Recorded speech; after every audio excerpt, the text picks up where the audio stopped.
So you might be familiar with these hands, as I make lots of these videos explaining what my mind maps are and the note pages that go along with it, but seldom do I actually show my face and have a conversation with you. I wanted to go ahead and introduce myself. My name is Cheryl Crow. I also go by Molly. That's my nickname. I go by both of these names.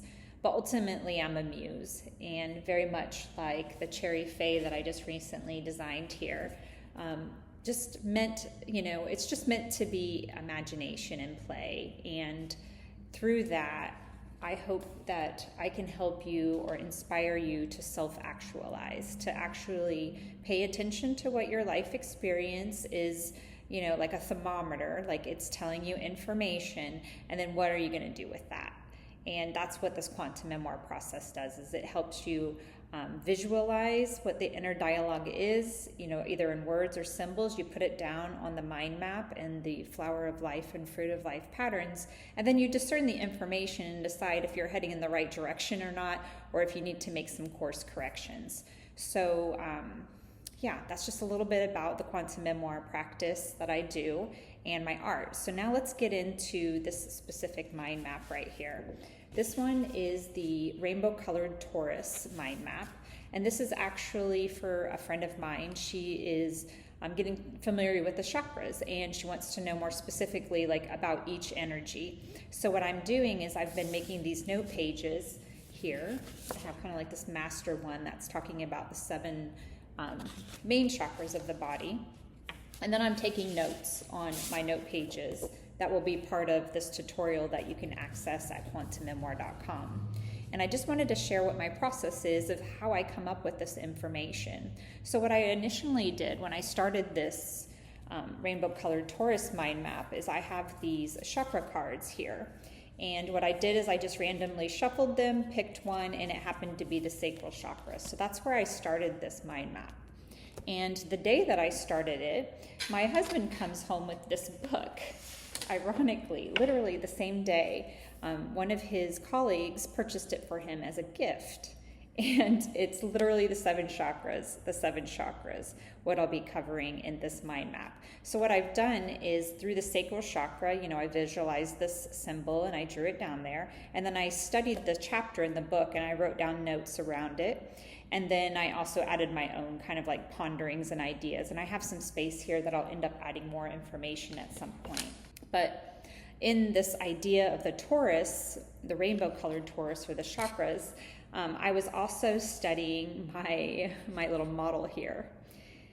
And you know what? I'm going to leave this part for a separate video. I'll make a separate video about this, but I have a lot of YouTube videos where I'm exploring this geometry of this model that I have, which happens to also be the model of what I draw my mind maps in.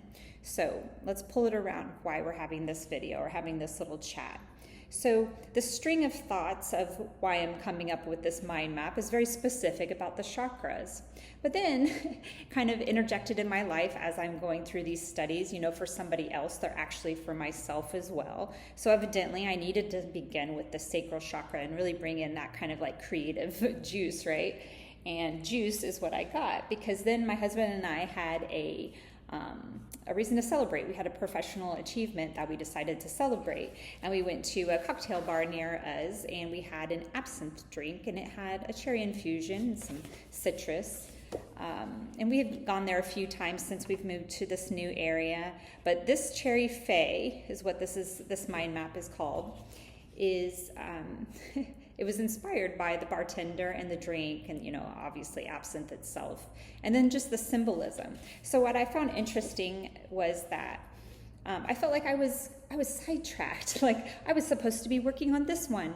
What am I doing spending time on this? And, it took me a few days to draw it and kind of flesh out the idea. I saw the flower of life in the background and, I saw it arranged like this. Then I was coloring it. And as I was coloring it, obviously the cherries, the red was standing out. And I was like, I know what I'm supposed to do now. I'm supposed to focus on the root chakra for the sacral chakra, or for the rainbow colored Torus, the chakra mind map. So what I've done is I've incorporated the root chakra into the beat of this mind map. the rhythm, you know what I'm saying? So you can see this mind map has now these two colors. There's an orange gold influence, and then there's also the red beet, which also has the green, which I found interesting in the symbolism with the green fairy or the cherry fae. You have the red and the green element there.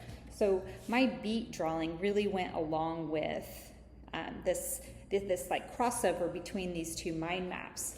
And what I found that kind of like tickled my fancy about it is that I see these as the same things. You know, over here in my traditional mind maps that I do, each one of my symbols are drawn in different spheres, and they look like separate pictures. They might not seem like they have any relationship to one another. But when I look at it, I see a bigger picture. I see a full image, just like this. So these to me are the same thing.